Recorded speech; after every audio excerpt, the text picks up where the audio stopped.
ये कहानी है दो दोस्तों की और उनकी दोस्ती की शुरुआत हुई थी अभी कुछ दिन पहले हॉस्पिटल के कमरे से, जहां पर वो दोनों एडमिट थे। तो दोनों में से जो एक था उसको अभी कुछ दिन पहले एक पैरालिसिस का अटैक आया था, जिसकी वजह से गर्दन के नीचे की उसकी पूरी बॉडी पैरालाइज हो गई थी और वो अपनी एक उंगली तक नहीं हिला सकता था। और पूरे दिन जो भी नर्स उसके पास में आती वो उसको एक ही बात कहता कि मुझे कोई ऐसा इंजेक्शन दे दो जिससे कि मैं मर जाऊं, अब मैं और जीना नहीं चाहता, ऐसी जिंदगी का मैं क्या करूंगा। तो उसका जो दोस्त था उस कमरे में, क्योंकि वो चल फिर सकता था, तो रोज सुबह और रोज शाम को उस कमरे में एक खिड़की थी, उसके पास में जाकर के खड़ा हो जाता और अपने दोस्त को बताता कि उस खिड़की के बाहर क्या चल रहा है। बिल्कुल नीला आसमान है, सफेद बादल है, हल्की हल्की हवा चल रही है और कुछ पंछी उड़ रहे हैं। एक बहुत ही सुंदर बीच है जहां पर कुछ बच्चे मिट्टी के घरौंदे बना रहे हैं।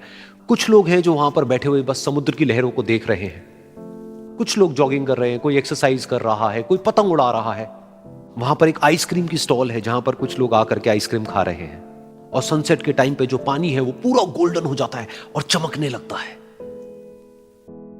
तो शुरू में तो जब उसने वो सब बताना शुरू किया तो उसके दोस्त के ऊपर ज्यादा असर नहीं हुआ, लेकिन धीरे धीरे उसके अंदर जीने की चाह जागने लगी। अब वो सुबह का इंतजार करने लगा कि जल्दी से सुबह हो और मेरा दोस्त मुझे बताए कि आज यहां पर क्या हो रहा है। कुछ दिन तक ऐसे ही चलता रहा। फिर एक दिन जब वो सुबह उठा तो उसने देखा कि सामने वाला बेड खाली है। फिर उसने नर्स को बुलाया और उससे पूछा कि क्या वो डिस्चार्ज हो गया है। तो नर्स ने कहा कि आपको तो उन्होंने बताया होगा, उनके पास कुछ ही दिन बाकी थे और कल रात को ही उनकी डेथ हो गई है। ये सुन करके उसके अंदर की उम्मीद पूरी तरह से टूट गई, क्योंकि सिर्फ उसका दोस्त ही था जिसने उसको बाहर की दुनिया से जोड़ा हुआ था, जिसकी वजह से वो जान पाता था कि बाहर क्या हो रहा है और ये दुनिया कितनी खूबसूरत है। तो कुछ दिन तक तो वो रोता रहा और उसने जीने की चाह छोड़ दी। लेकिन दूसरी ही तरफ से उसके अंदर कहीं ना कहीं एक नई चाह पैदा हुई कि काश मरने से पहले एक बार मैं खुद अपनी आंखों से देखूं इस खिड़की के बाहर कि दुनिया कैसी है। जैसे जैसे उसकी ये चाह बढ़ने लगी, उसको अपने अंदर एक अजीब सी एनर्जी महसूस होने लगी। और फिर एक दिन उसने अपनी पूरी ताकत लगा दी और किसी तरीके से वो बेड से नीचे गिरा और पकड़ पकड़ करके किसी तरह से उस खिड़की तक पहुंचा। फिर उस खिड़की को पकड़ करके वो खड़ा हुआ और खिड़की के बाहर देख लिया।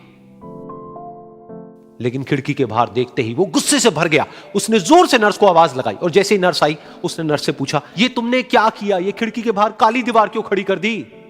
तो नर्स को समझ नहीं आया वो क्या बोल रहा है और वो बोली कि मुझे 5 साल हो गए हैं यहां पर, जब से मैं आई हूं तब से तो ये काली दीवार यहां पर है। तब जाकर के उसको समझ आया कि उसका वो दोस्त उससे झूठ बोल रहा था। और उसने नर्स से पूछा, अगर ये काली दीवार पिछले 5 साल से यहां पर है तो मेरे दोस्त ने मुझसे झूठ क्यों कहा।